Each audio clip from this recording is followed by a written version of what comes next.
Hello everyone, welcome to the commerce setup platform. This is Saumya here. चलिए आज का session start करते हैं। तो एस्टेट पीजीटी का सबसे मेन इंपॉर्टेंट टॉपिक जो है वो आपका इंटरनेशनल ट्रेड या फिर इंटरनेशनल बिजनेस इसको बोलते हैं। तो मैं मेन यहाँ पे टॉपिक लेकर आई हूँ जो जो आपके एग्जाम के पॉइंट ऑफ व्यू से इंपॉर्टेंट है। तो सबसे पहले स्टार्ट करते हैं सेशन डेफिनेशन से कि इंटरनेशनल बिजनेस होता क्या है। Buying and selling of goods and services between two countries are called external trade और फॉरेन ट्रेड और इंटरनेशनल ट्रेड। यानी अगर इसका तीन नाम से अगर इसको बोले तो इसको एक्सटर्नल ट्रेड भी बोलते हैं, इसको फॉरेन ट्रेड भी बोलते हैं और इसको इंटरनेशनल बिजनेस भी बोला जाता है। यानी जब आप कोई भी सामान, कोई भी सर्विसेज, कोई भी गुड्स एंड सर्विसेज किसी दो कंट्री के बीच में अगर बेचा और खरीदा जाता है तो उसे इंटरनेशनल बिजनेस का नाम दिया जाता है। ठीक है। अब बात करते हैं कि इंटरनेशनल बिजनेस से फायदा क्या होने वाला है। एक फायदा होने वाला है आपकी पूरे कंट्री को, बेनिफिट्स टू द नेशन। कैसे फायदा होगा? Earning of foreign exchange, more efficient use of resources, improving growth prospects, employment potentials and increase the standard of living. अच्छा, एक बात बताइए, अगर इंटरनेशनल बिजनेस करा जाता है दूसरी कंट्री से, अगर हम लोग व्यापार करते हैं, एक्सपोर्ट इंपोर्ट करते हैं, buying and selling of goods and services करते हैं, तो आप ये बताइए हमारी कंट्री में फॉरेन एक्सचेंज आएगा कि नहीं आएगा? अगर हमारा सामान भाई अमेरिका में जा रहा है तो डॉलर आएगा, यूरो आएगा, जापान में जा रहा है तो येन में आएगा। तो यानी हमारे पास फॉरेन एक्सचेंज रिजर्व ज्यादा हो जाएंगे। ठीक है। दूसरा बोला है इसमें more efficient use of resources. देखो, हम हमारे अच्छी तरीके से हमारे रिसोर्सेज भी यूज हो जाएंगे। यानी अगर हम यहाँ पे सामान बेच रहे हैं, बेटा आप सोचो, इतने सारे रिसोर्सेज हमें, अगर हमें बाहर बनाने के लिए बेचना है तो हमें ज्यादा बनाना पड़ेगा। ठीक है। तो ज्यादा बनाने का पड़ेगा तो हमें अच्छी तरीके से सारे रिसोर्सेज हम यहाँ यूज कर सकते हैं। जिससे क्या होगा? ग्रोथ होगी, प्रॉफिट बढ़ेगा, साथ ही साथ लोगों को एम्प्लॉयमेंट भी मिलेगा। अब एम्प्लॉयमेंट कैसे मिलेगा मैम? अच्छा, एक बात बताइए, जब काम बढ़ जाएगा तो लोगों की जरूरत नहीं पड़ेगी आपको काम करवाने के लिए। ठीक है। इससे स्टैंडर्ड ऑफ लिविंग भी लोगों का बढ़ेगा। जब एक्सपोर्ट ज्यादा ज्यादा करोगे ना तो स्टैंडर्ड ऑफ लिविंग भी बढ़ता है। देखो, दूसरा फायदा होता है फर्म के लिए। अब फर्म के लिए क्या फायदा है? फर्म का मतलब एक सिर्फ एक कंपनी के लिए क्या फायदा है अगर वो इंटरनेशनल बिजनेस करती है तो प्रॉफिट होगा। ये तो आम सी बात है मैम, प्रॉफिट तो होगा ही होगा। जब बाहर आप अमेरिका दुबई में बेचोगे तो प्रॉफिट होगा। साथ ही साथ ग्रोथ होगी, प्रॉफिट होगा तो ग्रोथ भी होगी। और way out to intense competition in domestic market and improve business vision. देखो, सिंपल सी बात है, आप अपने डोमेस्टिक से बाहर निकलोगे, आप अपने पिंजरे से बाहर निकलकर बाहर व्यापार करते हो तो इससे आप लॉन्ग टर्म के लिए सोचते हो, आगे तक के लिए। ठीक है। इससे आपका बिजनेस विजन काफी इंप्रूव होता है, इसलिए कंपनी को ये फायदा है। अब हम डिफरेंस देख लेते हैं, इंटरनल ट्रेड और एक्सटर्नल ट्रेड का डिफरेंस क्या है। सबसे पहला पॉइंट ये है, trade with in a geographical limits of a country. देखो, इंटरनल ट्रेड सिंपल सा मतलब होता है भाई अपनी कंट्री के अंदर ही बेचना और खरीदना। इंडिया है तो इंडिया के अंदर ही बेचा जा रहा है, इंडिया के अंदर ही खरीदा जा रहा है, उसे बोलते हैं इंटरनल ट्रेड। दूसरा external trade, trade beyond geographical limits of a country, यानी कंट्री के लिमिट से बाहर, अपनी कंट्री से छोड़ के जितनी भी दुनिया भर की कंट्री है वहां पे जाकर अगर हम ट्रेड करते हैं तो उसे एक्सटर्नल ट्रेड बोलते हैं। अच्छा, इंटरनल ट्रेड में सिर्फ एक कंट्री का इन्वॉल्वमेंट होता है, इंडिया है तो इंडिया ही रहेगी। लेकिन एक्सटर्नल ट्रेड में मिनिमम टू कंट्रीज होना जरूरी है। भाई अकेले से व्यापार थोड़ा ना करोगे, दूसरी कंट्री का भी तो जरूरत पड़ेगी, तो दो कंट्रीज का होना जरूरी है। अगर हम रिस्क की बात करें तो बेटा इंटरनल ट्रेड में ना रिस्क बहुत कम होता है, क्योंकि देखो अपनी कंट्री में बेचना है, अपनी कंट्री में ही खरीदा जा रहा है, तो रिस्क नहीं होता। लेकिन एक्सटर्नल ट्रेड में बेटा रिस्क बहुत होता है। देखो दूसरों के सरकार के क्या रूल्स हैं, क्या नियम है, उनकी फॉरेन मार्केट की नॉलेज आपको है या नहीं है। ऐसे ही थोड़े ना विदेश में जाके सामान बेच लोगे, यार विदेश में रहना ही मुश्किल है। रहना भी छोड़ो, अगर आप घूमने जाते हो ना तो भी बहुत मुश्किल है, इतने लॉज रूल्स रेगुलेशंस होते हैं। ठीक है। और दूसरी चीज क्या होती है, इतनी दूर से सामान भेज रहे हो बेटा, लॉस्ट हो सकता है, डैमेज हो सकता है, बहुत रिस्क है। ठीक है। अच्छा, इंटरनल ट्रेड में अपनी होम करेंसी यूज होती है, अपने गांधी जी यूज होते हैं। ठीक है। लेकिन एक्सटर्नल ट्रेड में फॉरेन करेंसी यूज होती है, उनकी करेंसी यूज करी जाती है। प्रोसीजर की बात करें तो इंटरनल ट्रेड के अंदर नो लॉन्ग प्रोसीजर्स और फॉर्मेलिटी। देखो इंटरनल ट्रेड है, अपनी कंट्री में बेचना है, कौन से कागज प्रोसीजर, कौन सा फॉर्मेलिटी, कुछ नहीं होता। लेकिन अगर हम एक्सटर्नल ट्रेड कर रहे हैं तो इसमें लॉन्ग प्रोसीजर्स होता है और बहुत सारी फॉर्मेलिटीज होती है भाई। अच्छा, एक बात बताओ, कोई अगर अपनी कंट्री से बाहर भी जा रहा है तो उसका वीजा कैसा लगता है वो आप लोग जानते होंगे। तो जब वीजा ही लगने में इतना ड्रामा होता है तो फिर एक्सपोर्ट करने में तो कितने ये लोग करते होंगे, सोचो। फॉर्मेलिटी, कागजी काम कितना होता होगा। मोड ऑफ पेमेंट की बात करें तो बेटा अपने कंट्री में तो आप कैश दे दो या चेक दे दो, पेमेंट कर लो। ठीक है, खरीद लो, बेच लो। लेकिन एक्सटर्नल ट्रेड में कैश चेक नहीं चलता बेटा, वहां पे बिल ऑफ एक्सचेंज बनाया जाता है, लेटर ऑफ क्रेडिट बैंक बना के देती है। ठीक है। रूल्स एंड रेगुलेशंस की बात करें तो इंटरनेशनल ट्रेड में नेशनल लॉज फॉलो किए जाते हैं, अपनी कंट्री के ही लॉ रूल्स रेगुलेशंस फॉलो किए जाते हैं। पर एक्सटर्नल की बात करें तो वहां पे इंटरनेशनल लॉज फॉलो किए जाते हैं, भाई हमारा नहीं चलेगा वहां कुछ भी। चलिए ट्रांसपोर्ट की बात करते हैं। देखो इंटरनल ट्रेड में तो आप रोड रेलवे का यूज करके आप अपना सामान भेज सकते हो। दिल्ली से अगर आपको मुंबई जाना है ट्रेन से चले जाओ, ट्रक जाते हैं आजकल तो ट्रक से भेज सकते हो, रोड बाय रोड जा सकते हैं। लेकिन एक्सटर्नल ट्रेड है, अब हमें इंडिया से अगर दुबई भेजना है तो रोड से तो नहीं जा सकते। प्लेन में भी बहुत जो है एक मौका है, बस एक प्लेन ही है जो जा सकते हो, या फिर जहाज से जा सकते हैं, है ना, जहाज और प्लेन, इसके अलावा कोई तरीका नहीं है जाने का। कॉस्ट की बात करें तो बेटा इंटरनल ट्रेड में बहुत ही लो ऑपरेटिंग कॉस्ट होती है, लेकिन एक्सटर्नल में बहुत हाई ऑपरेटिंग कॉस्ट होती है। क्यों? क्योंकि डिस्टेंस बहुत ज्यादा है ना। दिल्ली से तो तुम चले जाओगे जयपुर, लेकिन तुम दिल्ली से अमेरिका जाओगे तो कितना डिस्टेंस लगेगा जाने का, तो खर्चा भी ज्यादा होगा फिर। फॉरेन रिजर्व की बात करें तो बेटा इंटरनल ट्रेड में कोई इफेक्ट नहीं होता, क्योंकि यहाँ पे तो रुपए है, रुपए में ही खरीदते हैं, रुपए में आता है, गांधी जी को ही देना लेना होता है। लेकिन एक्सटर्नल ट्रेड के अंदर तो इम्पैक्ट पड़ता है, क्योंकि हमारे पास कई तरीके की जो है करेंसीज आती हैं। जापान के साथ करोगे तो जापान की येन करेंसी आ जाएगी हमारे पास, है ना, यूरो में आ जाएगी, डॉलर में आ जाती है, पाउंड्स में आ जाती है। तो हमारे पास इम्पैक्ट पड़ता है फॉरेन एक्सचेंज रिजर्व का। ठीक है, और इसके अंदर और भी है डोमेस्टिक बिजनेस और इंटरनेशनल बिजनेस। देखो ये नाम अलग है बट है ये इंटरनल और एक्सटर्नल। ठीक है, चलिए आगे बढ़ते हैं। देखो डोमेस्टिक बिजनेस यानी इंटरनल ट्रेड के अंदर बायर और सेलर जो है वो एक ही नेशन का होना चाहिए, भाई हमारे इंडिया का ही होगा वो, खरीदने वाला भी बेचने वाला भी। लेकिन इंटरनेशनल बिजनेस में अलग अलग कंट्री के हो सकते हैं, इंडिया का भी हो सकता है, दुबई भी हो सकती है, दुबई का भी हो सकता है, शेख भी हो सकते हैं, है ना। चलिए अदर स्टेक होल्डर की बात करें तो भाई जो भी सप्लायर है, जो भी एम्प्लॉयज है, जो भी बीच बिचौलिया है, जो भी शेयर होल्डर है, वो सब इंडिया के होने जरूरी है डोमेस्टिक में। लेकिन इंटरनेशनल में अलग अलग हो सकते हैं। चलिए नेक्स्ट है कस्टमर हेट्रोजेनिटी। देखो डोमेस्टिक या इंटरनल ट्रेड के अंदर customers are more homogeneous in nature. हम लोग सब एक ही टेस्ट के हैं। भाई सब मोमो खाने वाले हैं, सब मसाले खाने वाले हैं, सब तीखा खाने वाले हैं। लेकिन इंटरनेशनल बिजनेस में जो है बेटा लैंग्वेज में चेंज है, लोगों के टेस्ट में चेंज है, लोगों के कस्टम में चेंज है, वहां पे जो है वो कस्टमर हेट्रोजीनियस होते हैं, अलग अलग तरीके के। अगर बिजनेस सिस्टम और प्रैक्टिसेस की बात करें तो डोमेस्टिक बिजनेस में सेम ही रहता है, लेकिन इंटरनेशनल बिजनेस में अलग अलग प्रैक्टिसेस फॉलो की जाती है। चलिए नेक्स्ट है पॉलिटिकल सिस्टम या रिस्क। देखो पॉलिटिकल सिस्टम हमें तो अपना पता है डोमेस्टिक का, सेम कंट्री है तो कोई दिक्कत नहीं, लेकिन वहां थोड़ा सा अलग हो सकता है दूसरे देश का। ऐसे ही बिजनेस पॉलिसीज वगैरह है, ठीक है, हमारे सेम नेशन की फॉलो होती है, वहां पे जो है वो अलग अलग नेशन के हिसाब से फॉलो की जाती है। चलिए ये थोड़े से और डिफरेंस थे। अब जो मेन टॉपिक आता है वो आपका मोड ऑफ एंट्री आता है। मोड ऑफ एंट्री के अंदर जो है आप ये चार्ट लर्न कर लो। सबसे पहले एक्सपोर्टिंग, फिर लाइसेंसिंग, फिर फ्रेंचाइजिंग, फिर स्ट्रेटेजिक अलायंसेस, फिर जॉइंट वेंचर, फिर होली ओन सब्सिडीज। यानी सबसे पहला स्टेप एक्सपोर्टिंग ही होता है, फिर उसके बाद आपको लालच बढ़ता है तो लाइसेंसिंग, फिर और लालच, फिर फ्रेंचाइजिंग, फिर और करते आप होली ओन सब्सिडीज पे पहुंचते हो। याद रखना जैसे जैसे चार्ट ऊपर जाएगा ना, जैसे जैसे चार्ट ऊपर जाता है, जैसे जैसे आप एक एक स्टेप सीढ़ियां चढ़ते जाते हो, वैसे वैसे प्रॉफिट भी बढ़ता जाएगा, आपका कंट्रोल बढ़ता जाएगा कंपनी के अंदर, ओनरशिप बढ़ती जाएगी, और वैसे वैसे रिस्क भी और इन्वेस्टमेंट भी बढ़ता जाएगा। ठीक है, अभी कैसे होगा ये मैं आपको वन बाय वन समझाती हूँ। सबसे पहले एक्सपोर्टिंग और इम्पोर्टिंग। देखो बहुत इजी है। एक्सपोर्ट का मतलब होता है जो हम जाके मार्केट में बेचते हैं। इंडिया वालों ने जाकर अपने चॉकलेट्स जो है दुबई में बेचे, उसे बोलते हैं एक्सपोर्टिंग। ठीक है, जिससे प्रॉफिट अर्न होता है। और इम्पोर्टिंग का मतलब होता है सपोज करिए कहीं से मंगा के लेना। हमारी कंट्री में जो चीज की कमी, जैसे हमारे खिलौने फोन हमारे पास इंडिया नहीं बनाती तो हम चाइना से लेकर आते हैं, उसे बोलते हैं इम्पोर्टिंग। एक्सपोर्ट का मतलब बेचना, इम्पोर्ट का मतलब खरीदना। ये सबसे कम रिस्क का होता है, इसमें ना कोई इन्वेस्टमेंट करनी है। आपने क्या कहा कोई पैसा लगाया इसके अंदर? नहीं मैम, कोई पैसा नहीं लगाया इसके अंदर तो हमने। ठीक है, तो इसलिए इसमें रिस्क भी कम रहता है, प्रॉफिट भी कम रहेगा, है ना। और इसके अंदर आपका क्या है, ज्यादा तामझाम नहीं है, बहुत सिंपल, सबसे कम रिस्क वाला काम होता है एक्सपोर्ट इम्पोर्ट। अब देखो इसके दो टाइप होते हैं एक्सपोर्ट इम्पोर्ट के। एक तो होता है इनडायरेक्ट इन्वॉल्वमेंट, एक डायरेक्ट इन्वॉल्वमेंट। आप खरीद बेच सकते हो, लेकिन इसमें भी दो तरीके हैं।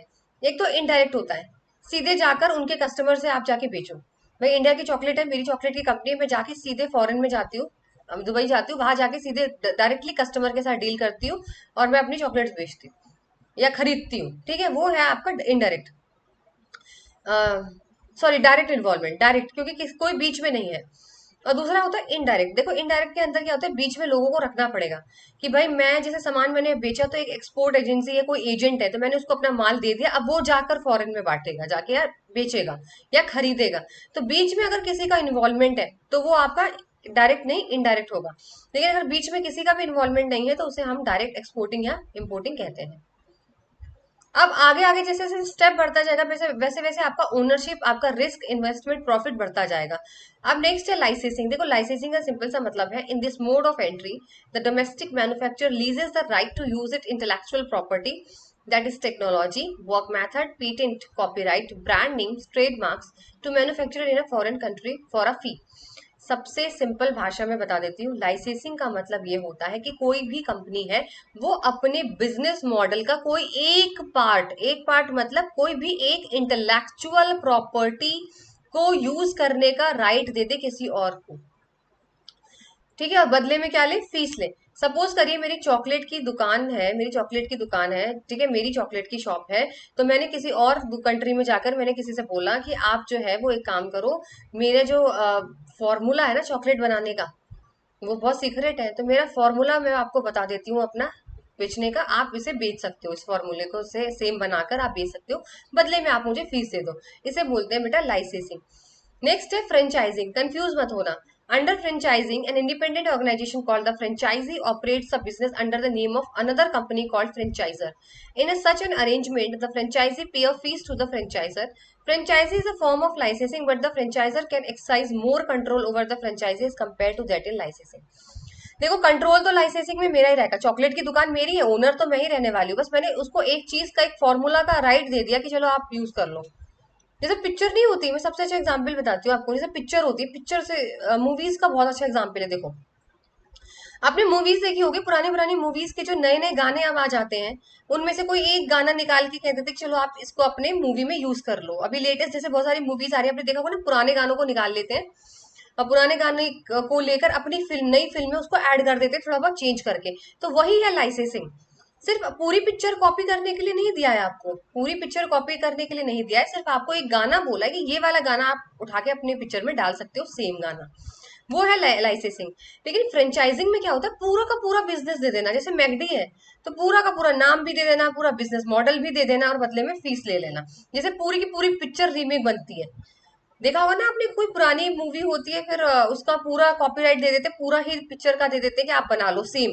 तो वो एक्टर चेंज कर देते हैं और कहानी पूरी सेम रहती है, सब कुछ सेम होता है। तो ऐसा ही होता है फ्रेंचाइजिंग। ठीक है, फ्रेंचाइजिंग, लेकिन कंट्रोल जो रहता है वो आपका आप ही का रहेगा, किसी और का नहीं रहेगा। जिसकी रहेगी मूवी रहेगी, जिसका बिजनेस रहेगा उसी का रहेगा। जैसे मैगडी है, ऑल ओवर इंडिया आपको मैगडी मिल जाएगा, हर कंट्री में। ठीक है, तो ये मैगडी जो है वो फ्रेंचाइजिंग का ही है बेटा। हर जगह सेम मॉडल खुला हुआ है ना, सेम चीज है ना, तो भाई आपकी फ्रेंचाइजिंग है। नेक्स्ट आता है आपका बेटा contract manufacturing. When companies outsource their part of an entire production and concentrate on the marketing operation, this practice is called contract manufacturing। देखो कॉन्ट्रैक्ट मैन्युफैक्चरिंग सिंपल सा ये होता है, जब कोई कंपनी खुद काम ना करके किसी और तीसरे आदमी को कह दे कि हमारे लिए काम कर दो, उसे बोलते हैं कॉन्ट्रैक्ट मैन्युफैक्चरिंग। अब एग्जाम्पल से समझो, सपोज करिए मेरे ना कपड़ों के, मैं ऑनलाइन जो है वो कपड़े सेल करती हूँ, आजकल आपने देखे होंगे ना ऑनलाइन लोग कपड़े सेल कर रहे हैं। अब मेरे पास फैक्ट्री नहीं है बेटा, मेरे पास फैक्ट्री नहीं है कि कपड़े वहां पे बन सके। तो मैं किसी फैक्ट्री वाले के पास जाऊंगी और उससे कहूंगी कि भाई आप मेरे इतने इतने कपड़े बना के दे दो अपनी फैक्ट्री के अंदर, बदले में आप पैसे ले लो। उसे बोलते हैं कॉन्ट्रैक्ट मैन्युफैक्चरिंग। जब आप अपना पूरा काम खुद ना कर कर किसी और को दे दें वो काम करने के लिए, किसी तीसरे पर्सन को वो काम करने के लिए दे दें, आउटसोर्सिंग कर दे, उसे कॉन्ट्रैक्ट मैन्युफैक्चरिंग कहते हैं। नेक्स्ट है आपका टर्न की प्रोजेक्ट। जैसे बोला ना चाबी, इसके अंदर की है चाबी। A turnkey project is a contract under which a firm agrees to fully design, construct, and equip a manufacturing business and service facilities. Turns the project over to the purchaser when it is the operation for a remuneration। देखो simple सी बात है, चाबी पकड़ा देंगे आपको। जैसे flat वगैरह में होता है ना, आजकल बिजनेस बिल्डिंग वगैरह बनती है, तो उसमें क्या करते हैं, जैसे मेरा कोई है, मुझे स्कूल बनवाना है या मुझे कोई ऑफिस बनवाना है, मुझे कोई बिल्डिंग बनवानी है, तो मैं जाके बोलूंगी कॉन्ट्रैक्टर से जाकर कि भाई एक काम करो, जो है वो मेरा ऐसे ऐसे करके मेरी बिल्डिंग बना के दे दो। बीच में मेरा कोई इन्वॉल्वमेंट नहीं है, जब पूरा बन जाएगा, सब कुछ बन के वो मुझे चाबी पकड़ा देगा, बस रेडीमेड बना के दे देगा, और बस मुझे चाबी लगानी है और खोल के काम शुरू करना है।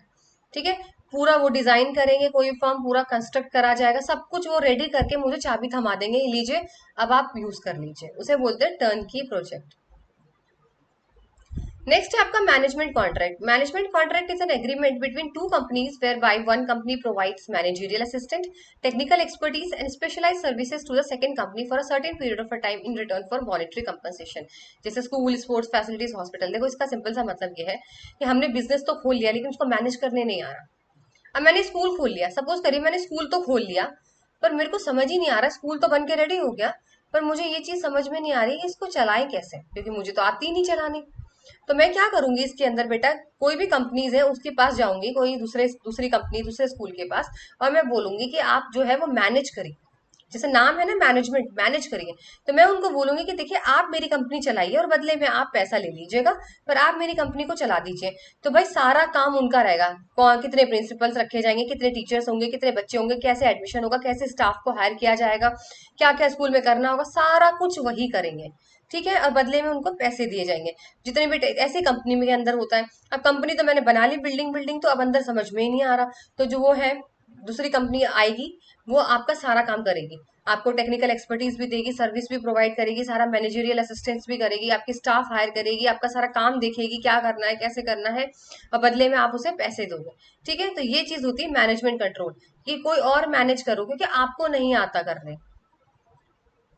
चलिए नेक्स्ट है आपका एफडीआई। देखो स्ट्रेटेजिक अलायंस छूट गया है इसके अंदर, लेकिन मैं आपको बता देती हूँ। देखो स्ट्रेटेजिक अलायंस जब होता है जब दो लोग मिलकर साथ में काम करते हैं, दो लोग साथ में मिलकर काम करते हैं, लेकिन कोई नया नहीं खोलते हैं, नई कंपनी नहीं खोली जाती बेटा।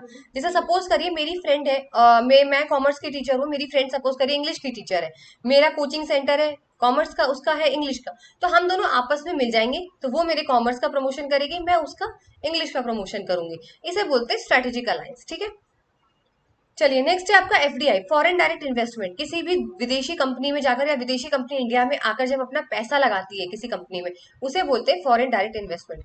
Company to enter the foreign market, invest their money and establish the manufacturing and marketing facility through ownership and control.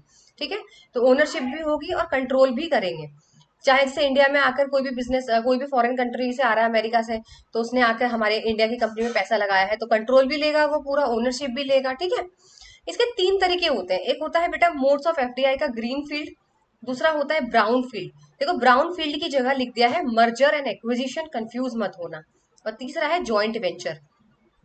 अभी भी बता देती हूँ, मर्जर और एक्विजिशन की जगह जो है वो आपकी ब्राउन फील्ड स्ट्रैटेजी होगी। ठीक है, देखो ग्रीन फील्ड स्ट्रैटेजी वो स्ट्रैटेजी होती है बेटा जहां पर आपको सब कुछ नया मिलता है, सब कुछ नया मतलब हरा हरा, सब कुछ हरी घास आपको मिलती है।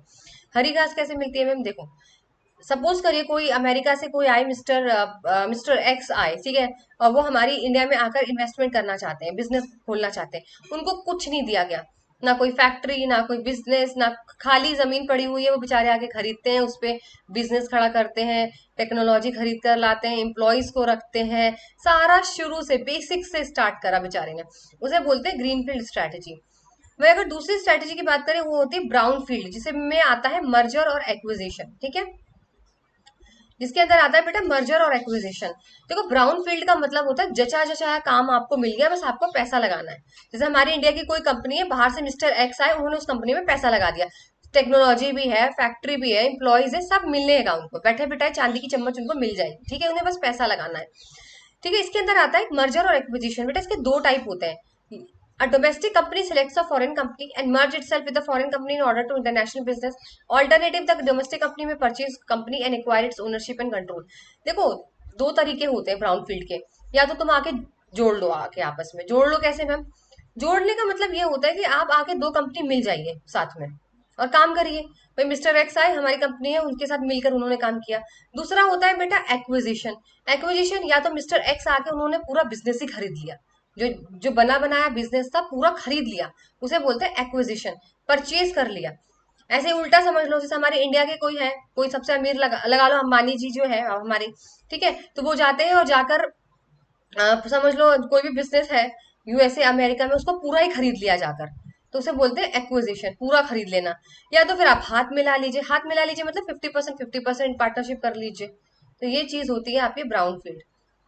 फिर होता है आपका जॉइंट वेंचर। देखो जॉइंट वेंचर के अंदर क्या होता है, टू और more firms join together to create a new business entity that is legally separate and distinct from its parent. These are established as a corporation and owned by the funding partners in the predetermined proportions. Involve the local companies to improve the local image in the host country and also satisfy the government requirements regarding joint ventures. देखो joint venture में क्या होता है, जैसे आप देख रहे हो ना यहाँ पे स्क्रीन पे चार लोगों ने हाथ पकड़ा हुआ है, दो या दो से ज्यादा कंपनी ज्वाइन कर लेती है, लेकिन इसका एक फीचर ये है कि ये नई नई एंटिटी बनाती है। जैसे मैंने स्ट्रेटेजिक अलायंस में बताया था ना आपको कि उसमें नया कंपनी नहीं बनती, मेरी फ्रेंड चला रही है इंग्लिश का, मैं कॉमर्स का, बस हम लोग आपस में शेयर कर सकते हैं। लेकिन ज्वाइंट वेंचर में हम लोग मिलकर एक बनाएंगे। सपोज करिए जैसे वोडाफोन और आइडिया था ना, तो वोडाफोन अलग थी, जैसे hero Honda is best example. पहले हीरो अलग थी, होंडा अलग थी। इन लोगों ने क्या किया, ज्वाइंट वेंचर किया, दोनों ने मिलकर एक नई कंपनी बनाई, हीरो होंडा। अब हीरो होंडा सिर्फ एक कंपनी है। तो जब दो लोग मिलकर एक कंपनी बनाते हैं बेटा, तो उसे जो है वो ज्वाइंट वेंचर यहाँ पर बोला जाता है। लास्ट है आपका होली ओन्ड सब्सिडरी, सबसे रिस्की होता है बेटा, और सबसे ज्यादा प्रॉफिट इसी में ही है, सबसे ज्यादा इन्वेस्टमेंट इसी में क्यों है, पढ़ते हैं। Wholly owned subsidiary is a corporation owned and control by any other business 100%। यानी होली ओन्ड कंपनी का सीधा सा मतलब है कि कोई बाहर से कंपनी आती है, इंडिया में इन्वेस्ट करती है, 100% उसी का ही पूरा रहेगा। कोई पार्टनर नहीं, कोई दूसरा बंदा नहीं, कोई कुछ नहीं, सारा कुछ उसी का ही है। वही ओनर है 100%, वही पूरा कंट्रोल करता है। इसलिए ये सबसे ज्यादा रिस्की होता है, क्योंकि अगर डूब गई तो बेटा पूरा वो दिवालिया हो जाने वाला है, बैंकरप्सी हो जाएगी, क्योंकि उसके पास वो अकेला ही है जो सारा लॉस झेलेगा। ठीक है, तो इसीलिए यहाँ पर बोला गया है कि होली ओन सब्सिडीज, पूरा का पूरा कंट्रोल रहता है बेटा उसका 100% उस कंपनी के ऊपर। लेकिन देखो ज्वाइंट वेंचर में पूरा नहीं होता, मिल जाएंगे, मर्जर हो जाता है, मर्जर में भी पूरा नहीं होता, सबका बांटा जाता है आपस में। लेकिन होली ओन सब्सिडीज में 110% कंट्रोल उसी का रहेगा, जो कि आकर अपनी ब्रांच खोलेगा या बिजनेस बनाएगा। ठीक है, चलिए यहाँ से ना डायरेक्ट क्वेश्चन आते हैं आपके स्टेजेस ऑफ इंटरनेशनलाइजेशन। कौन कौन से स्टेज होते हैं इंटरनेशनल जाने के। तो सबसे पहला होता है बेटा डोमेस्टिक कंपनी। देखो डोमेस्टिक कंपनी का सिंपल सा मतलब है, सपोज करिए मेरी एक चॉकलेट की शॉप है, सौम्या चॉकलेट शॉप। ठीक है, तो सौम्या की चॉकलेट की शॉप है भाई, लेकिन वो सिर्फ दिल्ली दिल्ली में बिक रही है, जिसे बोलते हैं डोमेस्टिक कंपनी, दिल्ली वाले खा रहे हैं और कोई नहीं खा रहा उसे। ठीक है, या मैं दिल्ली में ही जो है वही बेच रही हूँ, दिल्ली में ही सब कुछ मेरा बिजनेस चल रहा है, उसे बोलते हैं डोमेस्टिक कंपनी। फिर हम थोड़ा आगे बढ़ेंगे, लालच आ गया थोड़ा सा, अब हम जाएंगे इंटरनेशनल कंपनीज पे। देखो इंटरनेशनल कंपनी वो कंपनी होती है जहां पर हम अब अपना चॉकलेट जो है वो मैं दुबई भी एक्सपोर्ट करने लगी हूँ। देखो अब मेरा थोड़ा सा एक स्टेप बढ़ गया है, अब मेरी चॉकलेट जो है वो दुबई में भी जाने लग गई है, दुबई वाले लोग भी खा रहे हैं। तो यानी कंट्रोल तो मेरा दिल्ली में ही है, कंट्रोल बिजनेस फैक्ट्री तो सब मेरी बेटा दिल्ली के अंदर ही है, बस खाली एक्सपोर्ट कर रहे हैं दूसरी कंपनीज, दूसरी कंट्रीज में जाकर सिर्फ चॉकलेट बेची जा रही है, दुबई, अमेरिका, रशिया। फिर आता है बेटा मल्टीनेशनल कंपनीज। अब मल्टीनेशनल कंपनी में क्या क्या, मेरा लालच थोड़ा और बढ़ गया, मुझे लगा दुबई वाले बहुत पसंद कर रहे हैं मेरी चॉकलेट, मैंने अपनी एक ब्रांच दुबई में भी खोल ली, मैंने अपनी एक ब्रांच या एक फैक्ट्री दुबई में भी खोल ली, उसे बोलते हैं मल्टीनेशनल कंपनीज। ठीक है, फिर आता है बेटा ग्लोबल कंपनी। देखो ग्लोबल कंपनी का सीधा सा हिसाब ये है कि एक ही प्रोडक्ट रहेगा और सब मार्केट में सेम ही रहने वाला है। जैसे एप्पल का आईफोन है ना, एक ही प्रोडक्ट है, सब जगह वही रहने वाला है, किसी के हिसाब से कोई चेंज नहीं होगा।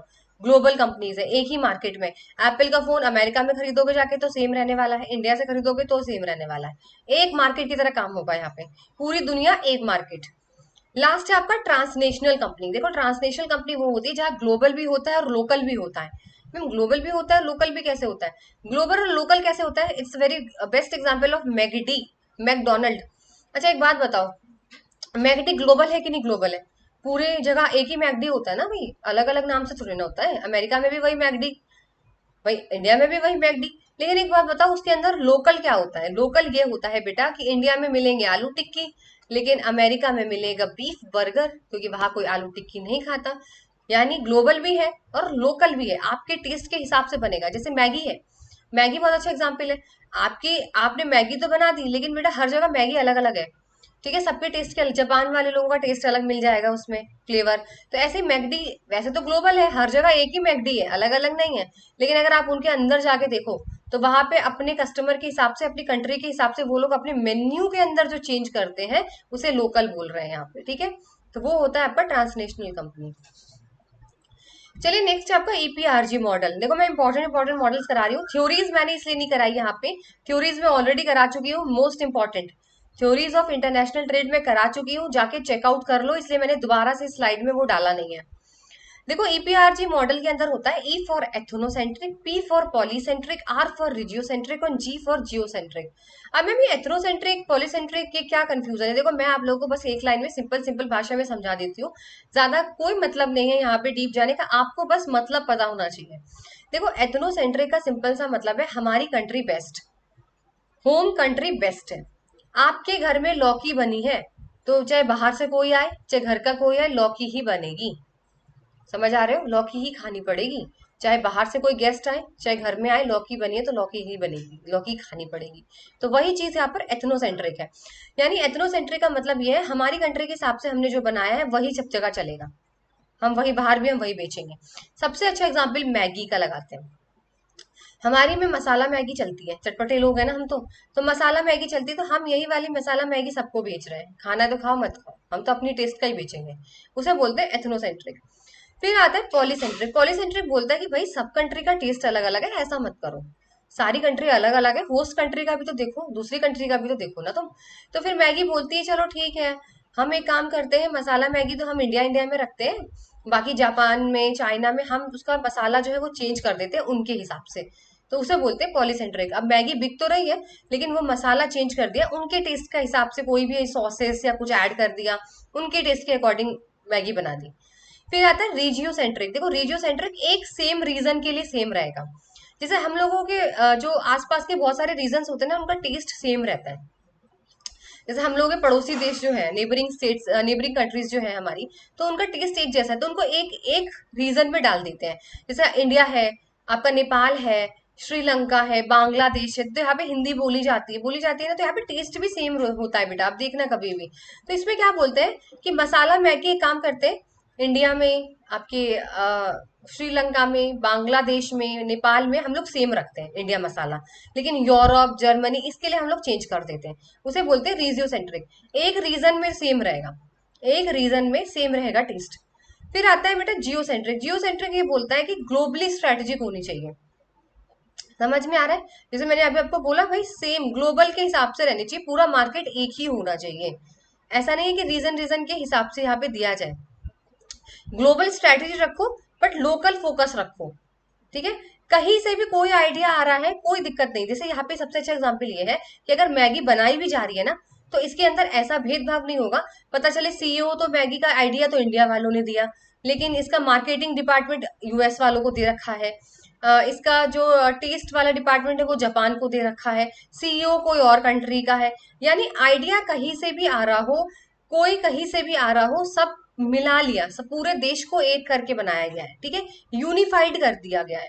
समझ में आ रहा है? कहीं से भी आइडिया आ रहा हो, सपोज करिए आइडिया इंडिया वालों ने दिया था मैगी बनाने का, लेकिन सीईओ कोई और कंट्री का बैठा हुआ है बेटा, मार्केटिंग किसी और कंट्री, कोई और कंट्री कर रही है, यानी पूरा ग्लोबल मिलकर यहाँ पे जो प्रमोशन हो रहा है उसे बोलते हैं जियो सेंट्रिक। ठीक है, चलिए ये आपका लास्ट टॉपिक है, रीजनल इकोनॉमिक इंटीग्रेशन। यहाँ पर क्या होता है, जिसे आप चार्ट देख रहे हो, free trade, custom union, common market, economic union and political union, ये 5 आप लोग चार्ट देख रहे हो। तो जैसे जैसे ये बेटा ये बढ़ता जाएगा ना, वैसे वैसे इसका इंटीग्रेशन मतलब एकता बढ़ती चली जाएगी। लेकिन एकता तो बढ़ती चली जाएगी बेटा, लेकिन साथ ही साथ कॉम्प्लिकेशन बहुत बढ़ते चले जाएंगे, यानी बहुत कठिनाई बढ़ती चली जाएगी। जितना जितना बढ़ते जाओगे ना, प्रॉब्लम उतनी ज्यादा बढ़ती जाएगी। एकता तो बढ़ेगी पर प्रॉब्लम ज्यादा बढ़ेगी। कैसे कैसे है समझते हैं। देखो सबसे पहले आता है फ्री ट्रेड। देखो फ्री ट्रेड एरिया बेटा वो 2 कंट्रीज के या 3 कंट्रीज या 4 कंट्रीज के बीच में होती है, जो दोस्त होते हैं आपस में, जो दोस्त होते हैं। सपोज करिए आपके अमेरिका और आपके इंडिया दोस्त है, तो ये दोनों इतने अच्छे दोस्त हैं, ये बोलते हैं कि देखो हम लोग फ्री ट्रेड एरिया करेंगे। फ्री ट्रेड क्या, तुम्हारे यहाँ से अगर कोई भी सामान आता है, तुम या तुम्हारे यहाँ से कोई सामान आएगा या जाएगा, तो हम कोई टैक्स नहीं लेंगे आपस में। तो इतनी गहरी दोस्ती। इंडिया से अगर कुछ एक्सपोर्ट इम्पोर्ट हो रहा है अमेरिका, या अमेरिका से कुछ बेचा खरीदा जा रहा है इंडिया से, तो किसी भी तरीके का कोई टैक्स नहीं लिया जाएगा। इतनी अच्छी दोस्ती है, उसे बोलते हैं फ्री ट्रेड एरिया। फिर उसके बाद आता है कस्टम यूनियन। देखो कस्टम यूनियन का मतलब ये होता है, याद रखना जैसे जैसे ऊपर ऊपर बढ़ता जाएगा नीचे के फीचर्स ऐड होते जाएंगे। अब कस्टम यूनियन के अंदर आएगा कि reduction of tariff between members. जो मेंबर्स है, मेंबर्स का मतलब जो दोस्त है आपस में, उनके बीच टैक्स नहीं लगेगा। प्लस प्लस प्लस होगा कॉमन एक्सटर्नल टैरिफ। यानी ये बोलते हैं कि हम 2 दोस्त तो आपस में नहीं लेंगे टैक्स, हम तो 2 दोस्त है, जैसे अमेरिका है और आपके इंडिया है, हम दोनों तो टैक्स नहीं लेंगे। लेकिन जो तीसरे के साथ अगर हम बिजनेस करते हैं बेटा, सपोज करिए चाइना के साथ, तो हम एक कॉमन एक्सटर्नल टैरिफ रख देते हैं, एक कॉमन टैक्स रख देंगे। इंडिया भी उतना ही टैक्स लेगी और अमेरिका भी उतना ही टैक्स लेगी चाइना से।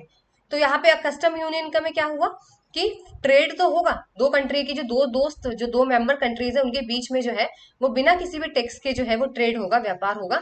साथ ही साथ जो तीसरा वाला इंसान होगा, तीसरी जो कंट्री होगी, उसके लिए एक सेम टैक्स रखा जाएगा, कॉमन टैक्स। ठीक है, अब नेक्स्ट बढ़ते हैं कॉमन मार्केट। अब बेटा कॉमन मार्केट आओगे ना, तो कॉमन मार्केट के अंदर फ्री ट्रेड का और कस्टम यूनियन दोनों के फीचर्स ऐड हो जाते हैं। जैसे जैसे बढ़ते जाओगे पिछला पिछला ऐड करते जाना। कॉमन मार्केट ये बोलता है कि चलो भाई दोनों आपस में दोस्त टैक्स मत लेना, तीसरे वाले के लिए सेम टैक्स रख लेना। अब एक काम करो, हमारे जो लेबर्स है, हमारी जो कैपिटल है, पैसा है, लेबर है, इनका फ्री आना जाना कर दो।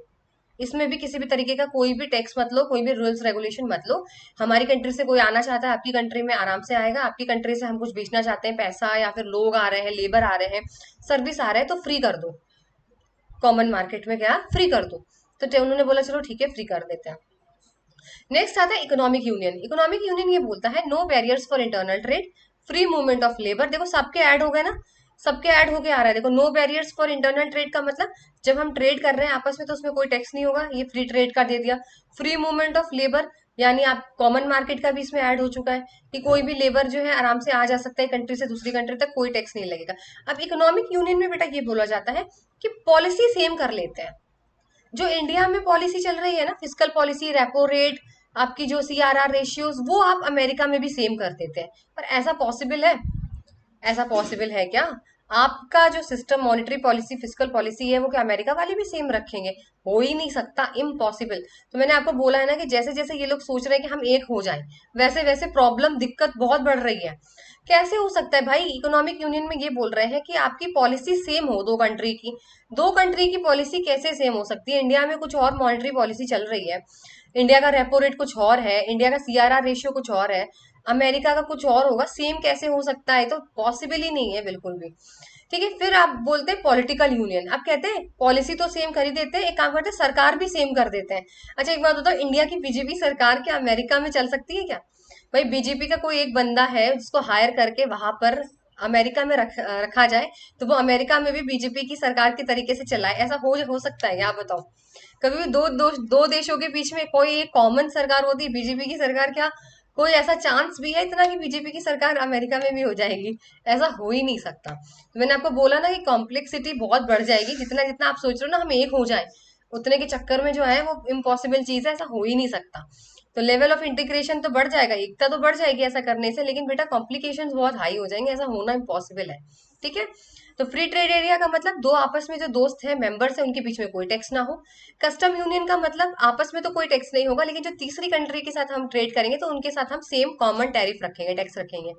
फिर कॉमन मार्केट। कॉमन मार्केट ये बोलेगा कि भाई कैपिटल और लेबर जो है उनका फ्री मूवमेंट करा दो, आने जाने सब आराम से आ जा सके। इकोनॉमिक यूनियन ये बोलती है कि फिस्कल पॉलिसी मॉनेटरी पॉलिसी भी दोनों देशों की सेम कर दो। ठीक है, फिर पॉलिटिकल यूनियन ये बोलता है कि सरकार ही एक ही कर दो, जो कि इम्पॉसिबल है। तो यहाँ से क्वेश्चन आने के पूरे पूरे चांसेस है। मैं इंपॉर्टेंट टॉपिक आप लोगों के लिए लेकर आई थी।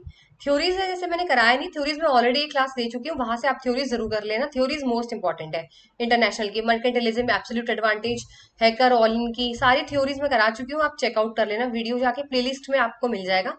बाकी ये सेशन यहाँ तक था। मेन मेन आपको बता दिया, एग्जाम पॉइंट ऑफ व्यू से ज्यादा डीप मत जाओ, क्योंकि यूजीसी नेट का पेपर नहीं है जो आप एकदम डीप जाओगे, और यूजीसी नेट में भी इतना ही पढ़ना होता है, कोई ज्यादा डीप यहाँ पे भी नहीं जाते। तो आपका एग्जाम तो नॉर्मली ऊपर ऊपर से ही आने वाला है। आई होप आप लोग को सेशन अच्छा लगे। और पार्ट 2 अगर मैं कोशिश करूंगी इंटरनेशनल ट्रेड की पार्ट 2 भी मैं आप लोगों के लिए लेकर आऊंगी, जिसमें WTO, IMF और बाकी सारे जो भी इकोनॉमिक कमिटीज हैं वो मैं कोशिश करूंगी लेकर आऊंगी। अगर वाकई जेन्युइनली आपको अच्छा लगा कंटेंट तो कमेंट सेक्शन में जरूर बताइएगा। तब तक मिलते हैं नेक्स्ट सेशन में। Till then goodbye, take care.